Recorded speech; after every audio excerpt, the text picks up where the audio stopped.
Okay, so I'm going to start with a little review of the trigonometric identities. We're not going to go through all of them. I really just want to focus on the ones that you're really going to need to do these integrals. So hopefully everybody remembers sine squared x plus cosine squared x equals 1. Most people, that's the one identity they remember, if they remember any. But then the other two Pythagorean identities are going to be useful also. So if I divide through by sine squared x, that's going to give me, that's going to give me 1 plus cotan squared x equals cosecant squared x. And if I divide through by cosine squared x, that's going to give me tan squared x plus 1 equals secant squared x.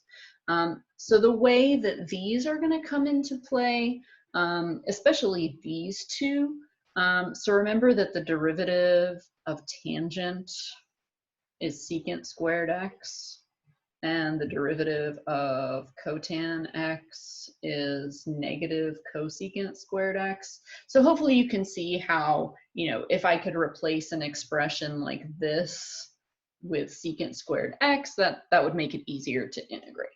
Okay. And so then we also have our double angle identities. So sine of 2 theta equals 2 sine theta cosine theta. And cosine 2 theta, remember we have 3 different versions: cosine squared theta minus sine squared theta. Doesn't really matter what order we do these. 2 cosine squared theta minus 1, and 1 minus 2 sine squared theta. And it's these last two double angle identities for cosine that I want to kind of emphasize. So if I have that cosine 2 theta is equal to 2 cosine squared theta minus 1, I can rearrange this to solve for cosine squared by adding 1 and then dividing by 2. So cosine 2 theta plus 1 divided by 2 is equal to cosine squared theta. And similarly, if I have cosine 2 theta equals 1 minus 2 sine squared theta, if I move my 2 sine squared theta over and then divide by 2, I get that sine squared theta is 1 minus cosine 2 theta over 2. And so these expressions are going to be helpful if I have a sine squared or a cosine squared that I'm trying to integrate. Maybe I'll just write this in terms of x. So we can say that sine squared x is equal to a half minus a half cosine 2x, and cosine squared x is equal to a half plus a half cosine 2x. And so those are going to be kind of the versions of those double angle identities that are going to be most useful to us. Because we can easily integrate a constant, and we can easily integrate a constant times a cosine of a constant times x. Okay, so those are the trig identities that we're going to use. So section 8.3 is mostly just applying these identities to help us integrate. And then 8.4, we're using identities, but we're also going to substitute trigonometric functions into non-trigonometric equations or functions so that they can be rewritten in a simpler way. So I've got a handful of problems picked out. If we don't have time to go through all of them right now, that's fine. But I'm going to go through as many as I can. So the first one that I want to look at is the integral of cosine cubed x sine to the 4th x dx. Now, when you have a product of sines and cosines, so some power of sine times some power of cosine, how you approach it kind of depends on the degree And so if you have one of them is even and one of them is odd, because the degree of sine is cosine, derivative of sine is cosine, and the derivative of cosine is negative sine. Basically, what we want to do here is we want to isolate sort of the leftover sine or cosine and rewrite everything else in terms of the other function.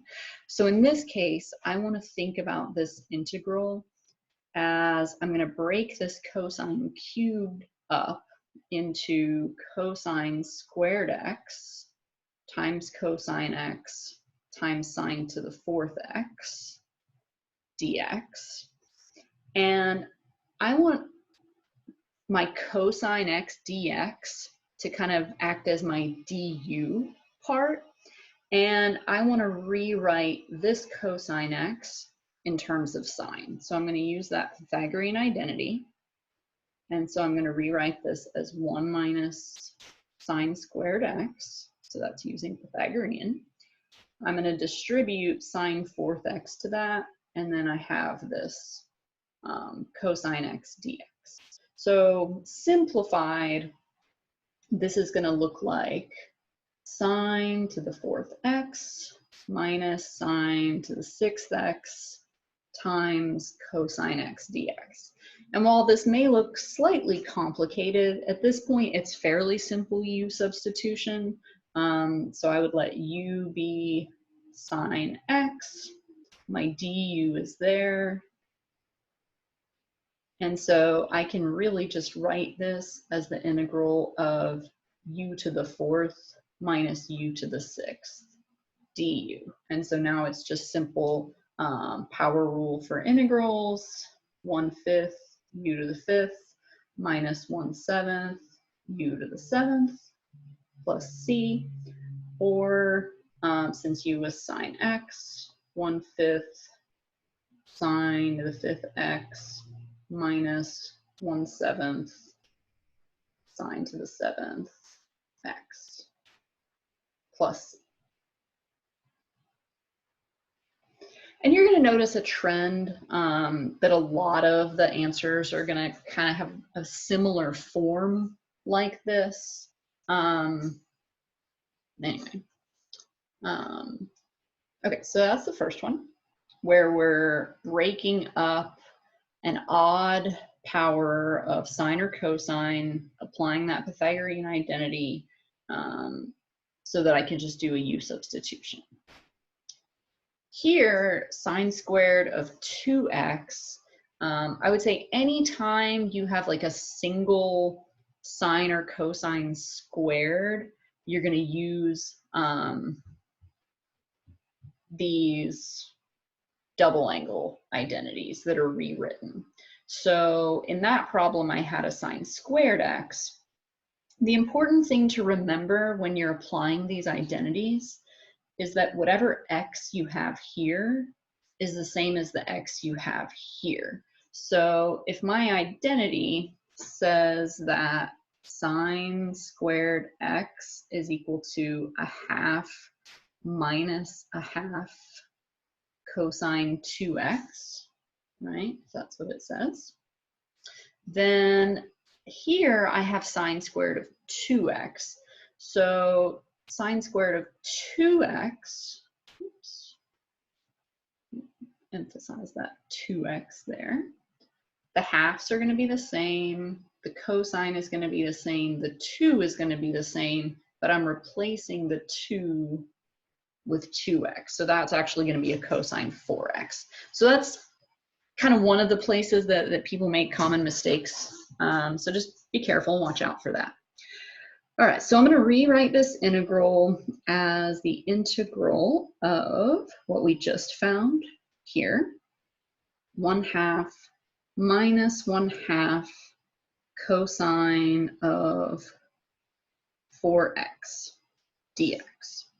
And now this is pretty straightforward to integrate. Integral of a constant is just constant times x. Remember, when you're integrating a sine or a cosine of a constant times x, You just have to watch out for your sign and then divide by that coefficient, because when you're differentiating, chain rule would have you multiply by that coefficient. If you're not feeling confident doing these without u substitution, by all means, you know, do u equals 4x, du equals 4 du, divide by 4, etc. But at this point, you know, we're going to be introducing a lot of variables, not on this particular problem, but we are eventually. So I don't really like to do a u substitution once we kind of have the hang of this.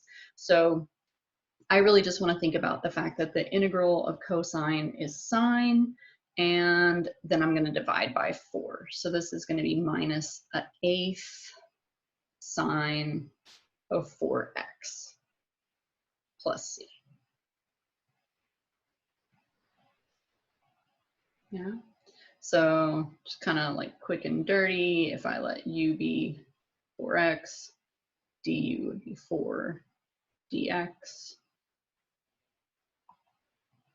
So integral of a half cosine 4x dx would really be the integral of a half times cosine u times 1/4 du. Right, so that's where that's coming from. Okay, here we have the integral of tan squared x dx. So here, this is where I want to use this Pythagorean identity that tells me that tan squared x plus 1 is equal to secant squared x. Because if I take this and rearrange it, what's that problem number? So if I know that tan squared x plus 1 is equal to secant squared x, then I can say that tan squared x is equal to secant squared x minus 1. And so I can rewrite this as the integral of secant squared x minus 1. And now it's just anti-differentiation. So integral of secant squared is tangent. Integral of x is 1. Integral of 1 is x, and then plus c. So 8.3 isn't super tricky. It's just a question of, you know, do you remember your identities well enough to know when they're applicable? I think the next couple problems get a little bit trickier, but not too bad. So here we have tan squared x over secant to the 5th x. There's a number of different ways you could approach this problem, but I would say that the simplest way probably is just to think of it in terms of sines and cosines, because when you're dealing with these powers of trig functions, really sort of the simplest way to approach them is the way we did in this first problem, where it was a product of sines and cosines. So that's how I want to work with this. So remember that tangent is sine over cosine. So I'm looking at sine squared x over cosine squared x. Secant is the reciprocal of cosine, so that's 1 over cosine to the 5th. And if I simplify this, I have sine squared over cosine squared times cosine to the 5th. And so I can cancel 2 of those cosines. And so I've got the integral of sine squared x cosine cubed x dx. And so this really just defaults to that same problem that we had before, where I'm going to break this cosine up into cosine squared x times cosine x. I'm going to replace the cosine with 1 minus sine squared from my Pythagorean identity. And so I can write this by distributing my sine squared. I'm going to have sine squared x minus sine to the 4th x cosine x dx. if I think about u as sine x, du as my cosine x dx, I'm going to be a little bit lazy here and just say, well, integral of u squared minus u to the fourth is going to be 1/3 u cubed. Integral of u to the fourth is going to be 1/5 u to the fifth, and plus c. If you want to work through that, doing the u substitution, you can, but since we did one almost exactly like it before, I don't want to waste our time going through that. So you can just kind of go back and look at the other one. Okay, so this is where things start to get interesting, because we're going to combine this trig identity stuff with some of the other things that we know. So hopefully we see this sine squared x, and that makes us think about this, right? So sine squared x is 1/2 minus 1/2 cosine 2x. So let me get back to that problem.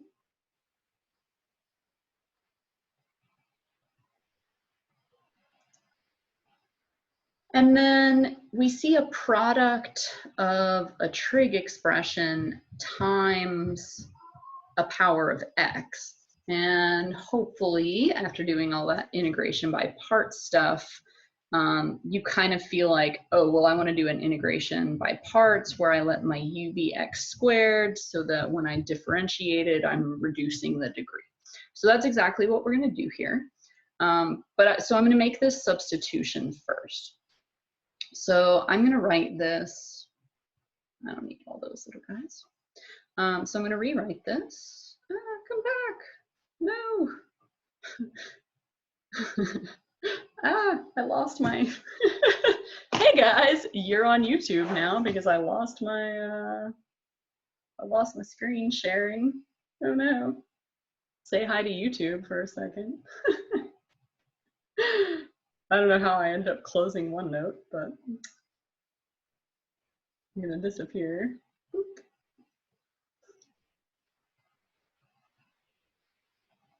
Okay, there we go. Sorry about that. Somehow accidentally closed OneNote. OneNote didn't like me erasing these little brackets, I guess.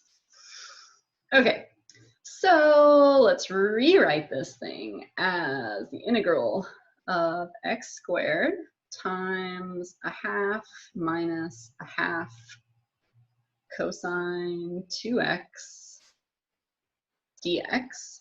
I'm going to go ahead and distribute the x squared, and I'm going to write this as the integral of 1/2 x squared dx minus the integral of 1/2 x squared cosine 2x dx. So hopefully that's okay. I distributed my x squared, and then I split this up as the integral of a difference is the difference of integrals. Okay, so I'm going to go ahead and integrate this first part. Integral of x squared is 1/3 x cubed. So this is just a 1/6 x cubed. And then now we have this thing to deal with. So I'm going to do integration by parts, and I'm going to let u be 1/2 x squared, and I'm going to let dv be cosine 2x dx. So my du, remember I'm differentiating, so that's just going to become x dx. And then when I integrate cosine 2x, I'm going to get 1/2 sine of 2x. So now I'm going to replace this integral with u times v. So that's 1/4 x squared sine of 2x minus the integral of v du. So that's, I don't know if you can hear the knocking at my door. I'm in class right now. Please go away. 1/2 x sine of 2x dx. Okay, so we're gonna have to do integration by parts again to get rid of that x, but before we do that, let's get rid of these, or take care of these negative signs. So I've got 1/6 x cubed minus 1/4 x squared sine of 2x plus the integral of 1/2 x sine of 2x dx.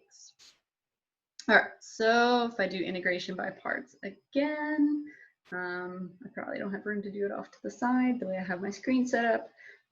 So let's let u be 1/2 x and dv be sine of 2x dx.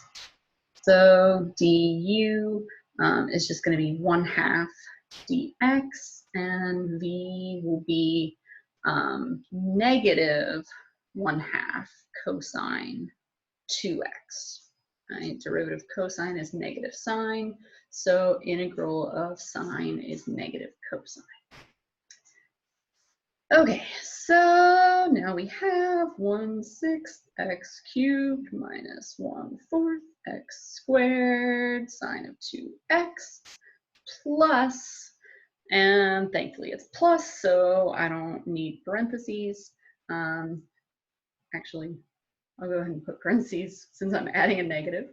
U times v, so that's negative 1/4 x cosine 2x minus the integral of v du, so that's minus 1/4 cosine 2x dx.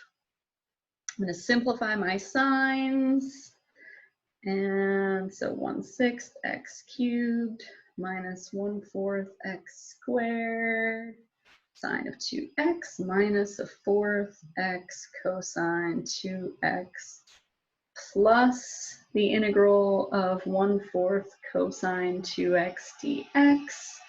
And now I'm going to fix this last part, and hopefully I have room.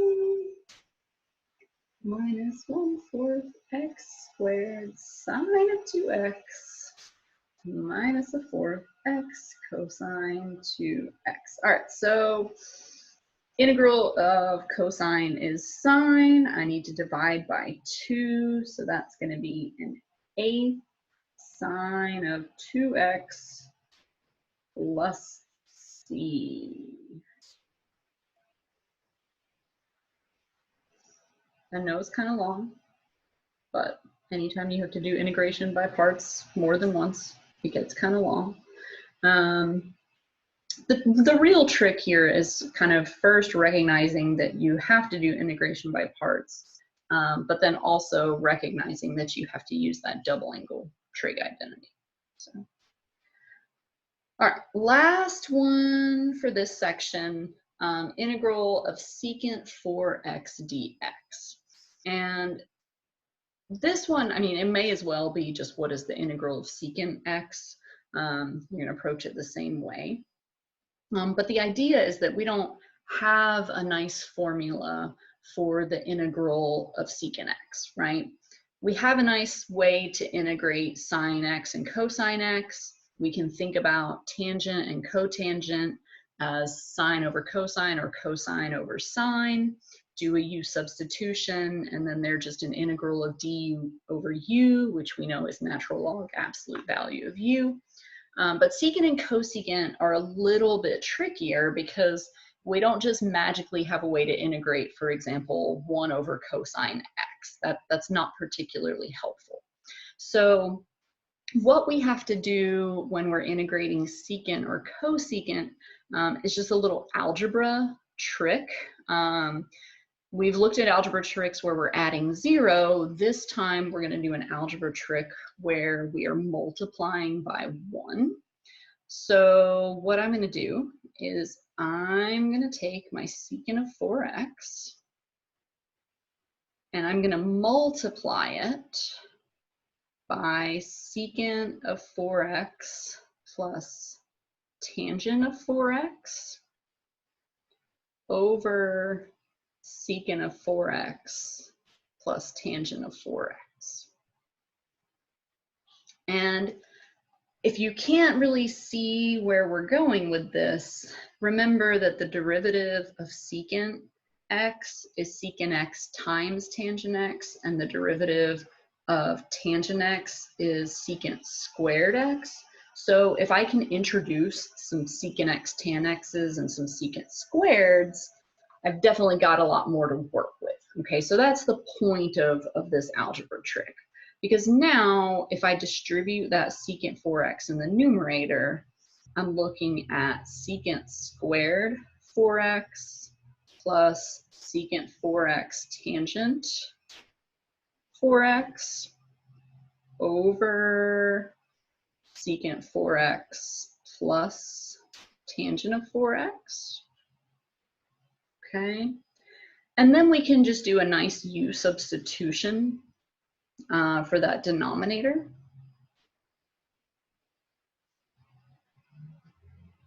And what we're going to see is that we're basically going to get our numerator except for a constant. So the derivative of secant is secant tangent, and then chain rule applies, so we have to multiply by 4. So that's going to be 4 secant 4x tangent 4x, and that one's going to be 4 secant squared 4x. So if I, oh, and there's a dx. So if I factor out a 4 and divide, I'm going to see that 1/4 du is equal to that secant squared, no, yeah, I can write it like that, that's fine, is equal to that thing I have in my numerator, that secant squared 4x plus secant 4x tan 4x dx. And so then my integral is going to be equal to the integral of 1/4 du over u, which is super, super nice and simple. It's just going to be 1/4 natural log absolute value of u. But in this case, u is secant 4x plus tangent 4x.